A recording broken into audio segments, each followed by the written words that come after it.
Okay, let's talk about why cloth diapering gets a bad rap. A lot of families choose the cloth diaper because of the cost savings. So the most natural thing to do if you don't know anything about cloth is to go to Amazon or look online. And there you're going to find cheap brands of diapers.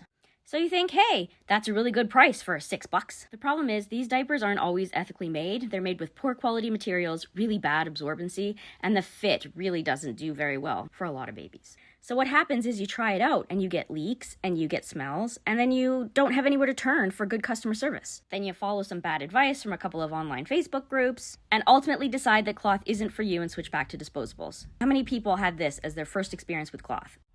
So then when they know someone who's about to have a baby, if they say, hey, I might be interested in cloth diapers, they go, oh, honey, those don't work. I tried it and they leaked and they were smelly and it was so much work. Don't bother. Can you think of a better way to discourage new parents from trying cloth? So if you invest in good quality diapers, they're going to last. They're going to work. They're going to have customer support. They're going to have washing support. You're going to have a better experience with your cloth diapers because they're going to fit and function the way you hoped. So this is one instance where you want to skip the cheap stuff and invest in some quality. And in the end, you still save money.